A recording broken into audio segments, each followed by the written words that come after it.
You're right, YouTube. It's Mr. Mean coming at you live from very gloomy Duluth, Minnesota. I made the move. We are settled in. My good friend Darren has graciously allowed us to stay with him and get our lives back on track and do all the fun stuff that we need to do and get everything going to get back on our feet. We just weren't making it there in good old Beaumont, Texas. And I was not a fan of Texas. For everybody who lives in Texas, no offense meant. It just was not my cup of tea. I'm changing my laptop here. Hold on one second. Bear with me, peoples. Looks like my connection is unstable. They're saying, but I think everything's. That's my other laptop. I apologize. Everything's going crazy. I don't know if I have anybody on the stream yet or not, but if I do, welcome. I didn't post anything to anybody. I just wanted to get on here and do a quick video update. And to be honest, my microphone and my HD camera and everything is in storage. So this is just an easier way to set everything up and do a quick video. There's a couple things I wanted to go over. So I'm going to get back on a regular streaming schedule or posting video schedule here. Things are a little chaotic where I'm in a small house with 4 adults and 1 tiny child, my son Norby. So everything's chaos, but we're making the best of it. Darren and his wife are gracious host, and I love it here. It is cold. It's like 50 degrees today. It's a little rainy. Yesterday was sucky. It was very windy. I am not a fan of wind, but the cold doesn't bother me. And I thought today is great. It did not bother me at all. I got a little t-shirt on, a little waffle cloth here. I'm toasty warm. We're going to go over a couple things. First thing I wanted to give a shout out to my good friend James Gantry over at Feral Games Inc. He shot me a message this morning asking me when I was going to be uploading more videos, and I told him today.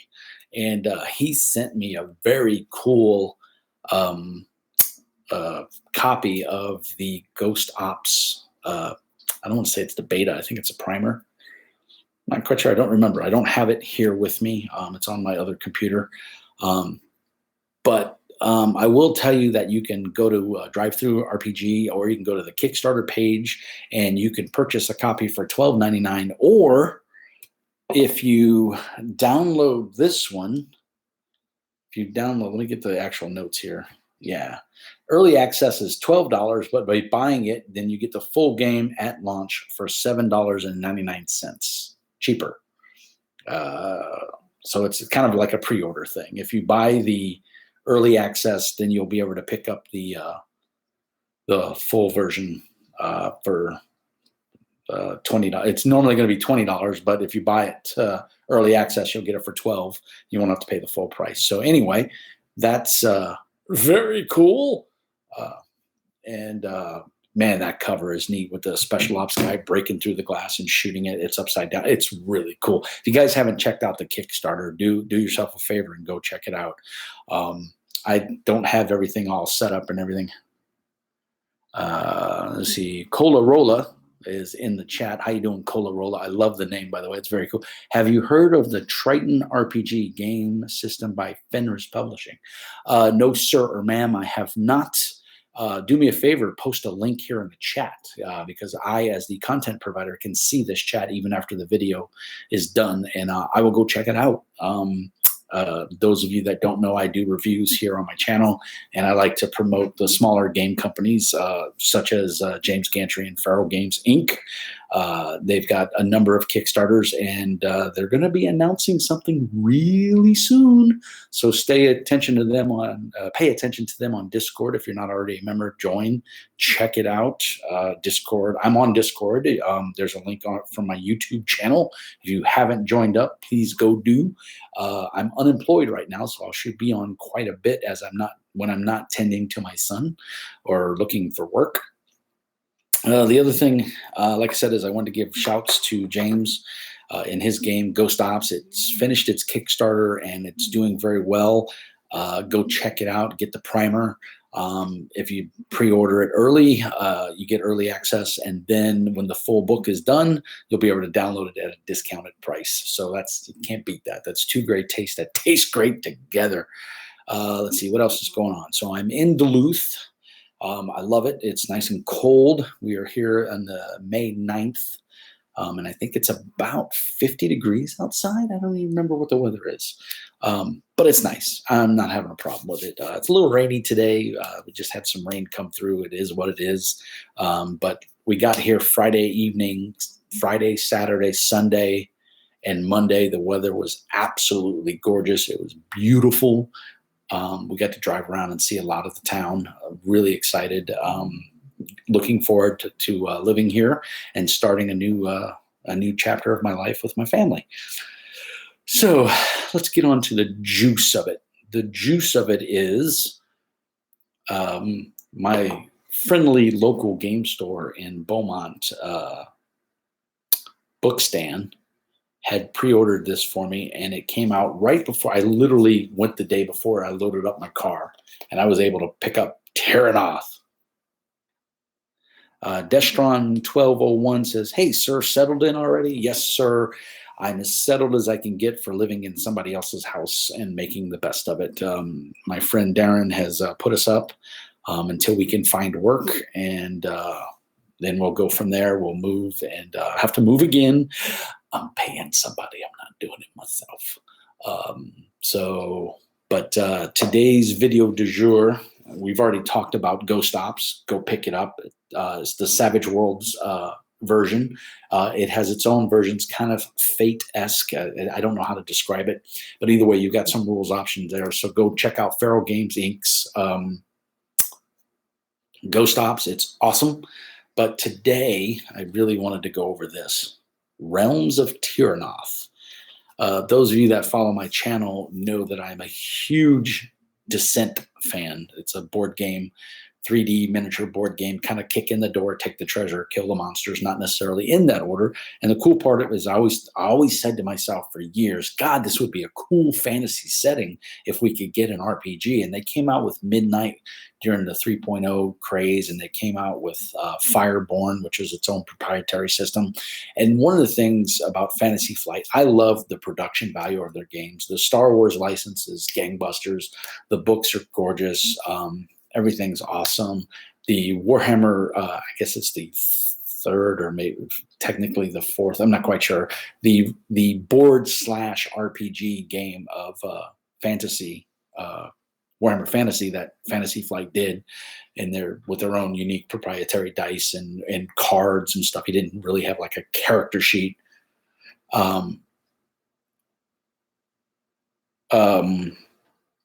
I wasn't a fan of it. I didn't like it. I didn't like the gameplay. I didn't like the mechanics. I like Warhammer 1st and 2nd edition, and I loved Green Ronin's version of Warhammer, and I had pretty much every book for that, and I had no problems with it. I ran it for a long time, and it was fun.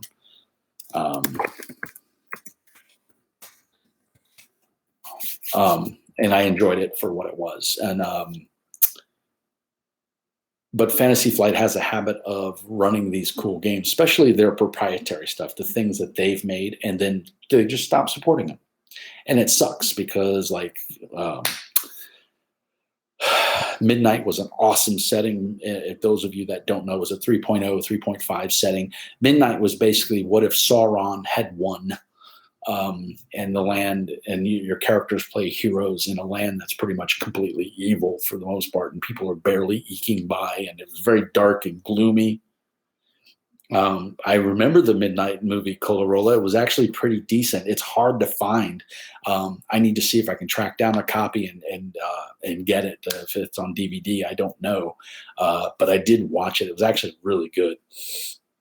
A lot of B actors in it. I don't think there was anybody too terribly famous. Correct me if I'm wrong, but anyway, Fantasy Flight's been known to just abandon projects for whatever reason. They make their money on they're board games. That's no strange fact. And of course, now they've got Legion, Star Wars Legion, so that's a cash cow for them. They've got the Star Wars RPG, but they just released a couple of months ago. They released Genesis, the RPG, which is a generic system, Genesis. I've done a review on that. Go back in the archives there and check it out if you haven't seen it. But I called it in that video, and I said, I guarantee you their first setting, they're going to do a fantasy setting because they've already got Star Wars, uses the same proprietary dice. They don't need to do a sci-fi setting. It would be financially redundant to do that. And so I said that it was going to be Manara, or Realms of Terrinoth, set in the Runebound universe, as well as Descent and their various other game lines. And sure enough, they did. We've got the Terrinoth book. This is a beautiful book. It retails for $54.99, so $55. It's pretty thick. It's excluding character sheet. It is 261 pages. That includes a comprehensive index. There's a really good table of contents. They do a great job of pretty much telling you where everything is. I've been reading this sporadically. The art is top notch. A lot of people had a complaint with the art in Genesis that it was kind of halfway done. I felt like they were, doing like kind of like an MC Escher, drawings that fade into nothingness and or incomplete, a little dash of color. This one goes completely 180 degrees. The art is color. I'm trying to see if I can find here's a great page of the art. You can see it's very well done, high color. The pages are kind of, I don't want to say glossy, but they do have a nice touch to them. It's very much that parchment feel. There's a nice dwarf. That's my bookmark sticking out because I'm jumping around reading chapters. So if you're familiar with the Runebound universe or the Descent universe, this is the RPG aspect. You do need the Genesis book for this. To play it. You can get by without it if you know the system. You do need their funny proprietary dice, but if you have Star Wars dice, they've changed the icons, but they're really, really similar. So you can get away with using the Star Wars dice and run this game. In fact, I have like 5 or 6 sets. I do have one set of the Genesis dice. But you can get away with using the goofy Star Wars dice. The symbols are almost the same. So, but what this brings to the table is this is a high fantasy or low fantasy. It's up to you as a GM and how your players want to play it. But it brings a fantasy setting, set in the world of Manara, which is the Runebound and Descent world of Terrinoth, is the big continent that you play on. And this book is all you need besides the Genesis rule book. You'll have everything you need. They do a really good job in this. Probably one of the best ones I've seen in a long time of saying you can refer to the charts in the Genesis book, but we recommend you use these. So they give you both. You could, if you knew just the basis of Terrinoth and you wanted to just not buy this, if cash was tight and you just wanted to run what's in the Genesis book, you could easily do that. A little bit of it will lose some conversion or whatever because you won't have these rules. But elves, orcs, humans, dwarves, cat folk, gnomes, they're all in here. They give you stats for them. They give you their perks and their talents and everything. So you can run with this. You can go nuts. And that's really cool. The character sheet is specific to Terrinoth. It's basically the Genesis and or Star Wars character sheet, but it goes one step further for the talents. You have a talent pyramid in Genesis. So kind of similar to the way it was in Star Wars, except in Star Wars, you could pick and choose just going down. You just had to, make sure you qualified by following the lines. In this one, it's a pyramid. So in order to qualify for the next talent, you have to have a talent in the rank above and, so on and so forth. So you have to you can't buy a rank 2 talent starting the game. You have to have the first rank 1 talent. And then to get a rank 2 talent, obviously you have to have rank 1, so then you can buy a rank 2. And in order to get a rank 3 talent, you've got to have a rank 2 talent. And it's a pyramid, so you got to fill it out. So it's very cool. Lots and tons of options in here. You can, you want to make a fighter that dual wields and can, do some crazy, acrobatics, it's in here. You can do it. So it's the talents in here are very broad. The requisites are pretty well laid out, I think. I don't think you'll have too many questions. Magic in here, they take magic a little more in depth than they did in the Genesis book, but it's basically, there's no list of spells. It's, you say what you wanted to do. There are some spells that are given in here, and then you go from there. But for the most part, it's kind of, you make it up on your own. And if you make a roll, and if you succeed, you explain the effects. So it's really well done. The other thing is, your bad guys in here are not the orcs. It's one of the few role-playing games that orcs aren't the bad guys. They're a player class. They're typically in league with bad people because everybody shits on them, and so they go where they can support their family and so on and so forth. And just like every race in the game, there's good and bad each way.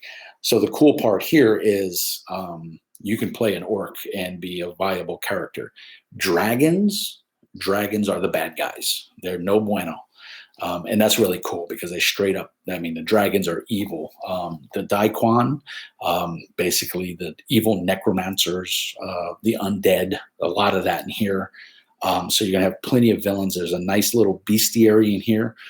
I would like to see a separate book of just monsters because we now have the rune-bound skirmish battle game, I guess. I'm not quite sure. I don't know much about it because I had no interest in it. But there's like the evil faction in there, and they've got a bunch of monsters, troop choices for it. I'd like to see those all statted out. Some of them are in here, and it would be interesting to see. I think they could get away with like a 120 page book for maybe $25, maybe $30. Fantasy Flight's books are a little slightly overpriced as far as I'm concerned, but I would like to see. A monster, basically a monster manual. That would be neat. Everything you need to make a character is in this book. So you need access to the Genesis rule book in order to know how to make a character, but everything specific to Terrinoth is in this book. So if you want to play in the realm of Terrinoth and you want to do a rune-bound campaign, you need this book. There's a lot of cool stuff in here. The art is fantastic. They go into GMing. They go into being a player. It's a GM player friendly book. The monster stats are pretty much in the middle of the book. The last quarter of the book explains all the realms, so where everybody comes from. The first part of the book is basically the world of Manara and Terrinoth in Pacific. And specifically, and who all lives there and goes there. Then you go into character creation, and then you go into the world setting and all the different realms. So you have the area of the elves, you have the orcs, you have where the dragons live, and in every couple of chapters, there's a page or two of fiction. It's really well done. So this is just a great setting. If you like that storyteller dice pool system that's in Star Wars and you haven't tried Genesis and you like a good fantasy game because you've got your sci-fi game covered with Star Wars, this would be an excellent way to go. And I think it would be a lot of fun. I'm hoping to get to run it for the guys here in Minnesota. I think once I have the book, the Genesis book as a PDF because the hardback book is in storage. And I don't know where my dice are, but I have the dice app, so everybody could just download the dice app and I guess roll with that. You can, in case you didn't know, there is a dice app for this game. Again, if you already own the Star Wars app, you could just use that. I'm going to use the Star Wars app. I'm not going to download the Realms of Terrinoth dice app because to me it doesn't make any sense to pay $5 for something I already have. And of course, being unemployed, money is tight. So that's pretty much my thoughts on Terrinoth. It takes, everyone says, oh, Genesis, it's just generic Star Wars system. Yes, it is. Here's your first setting book. It's going to take you away from anything related to Star Wars. You're going to use the funny dice, but you're going to tell a fantasy setting, super awesome magic, and just go from there. Dragons are bad guys. Who doesn't like fighting dragons? That's the best part of the game. So that's pretty much my thoughts on Terrinoth. It's definitely a buy in my book. If you're already invested in Genesis, do yourself a favor, pick this up. I think you'll enjoy it. The art in it is fabulous. The layout of the book is very well done. I didn't notice, actually, now that I'm thinking, I didn't notice any typos in the book so far. That's just me. I may have missed it. Like I said, I haven't read it from cover to cover, but I am perusing chapters as I read something. Like, I'm a huge fan of dwarfs, so I read the whole section on dwarfs. I read the area on the dwarf lands, and so on and so forth. And of course, the stuff that they make. Magic is really cool in here because there's divine magic, and of course there's wizard type magic, sorcery, and necromancy. Players can do necromancy. It's frowned on, kind of. I don't want to say it's kind of forbidden, but you can do it, and they give you rules in there if your players want to go down that dark path, but it ain't going to end well. Magic comes from the shards, basically these little pieces of stone that are infused with magic, and you go from there. And the dragons want them, the undead want them, everybody wants them because they lead to power. So it's very cool. Let's see. All Lucky 7 says, sorry, just got here. How does the dragon fights happen in Genesis Terrinoth? You mean players fighting dragons? Hopefully, if they're first tier or second tier, very badly for the players. The dragons in this game are very powerful. And there are some drakes, basically, or I guess for a lack of a better word, you'd call them a wyvern. Let me see. Let me pull up the dragons. They don't have them in. Let's see. Let me see if I can pull up the dragon stats. The book is just beautiful. Let's see here. They go in the whole lands of plains and the dragons area. I mean, it's just, and if you're, like I said, if you're familiar with Descent or familiar with Runebound, then you'll have no problem with this game. I'm looking for the dragons, and of course, it's not easy to find. You see it's in here. Sure, bear with me, guys.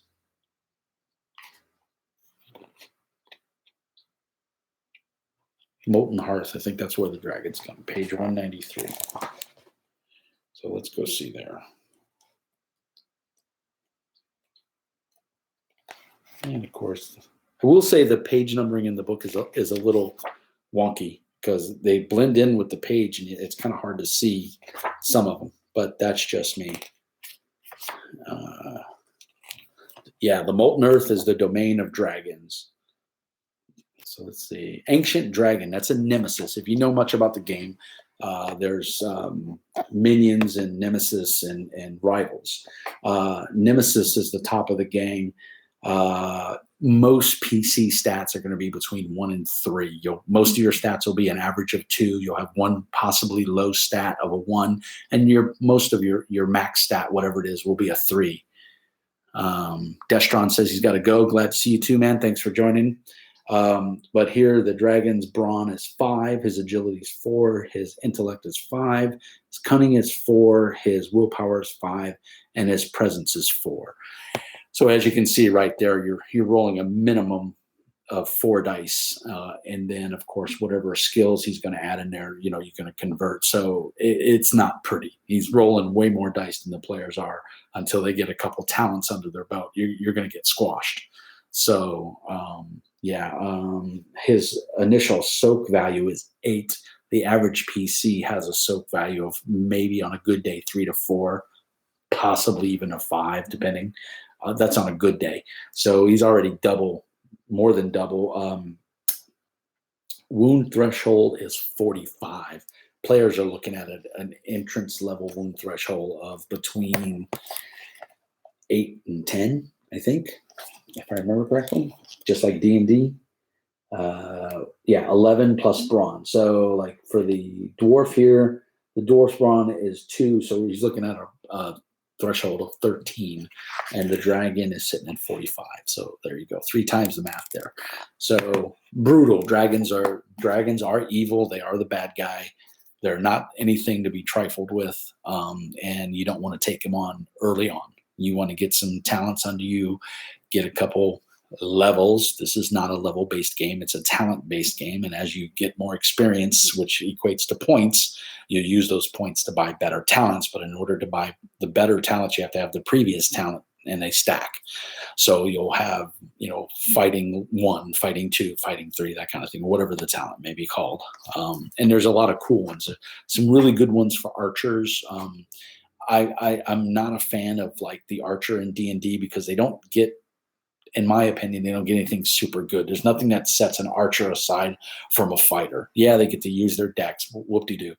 In my opinion, this game takes the fighter and makes it something special, or the archer makes it something special, as opposed to D&D, where you're just a dumbed down fighter.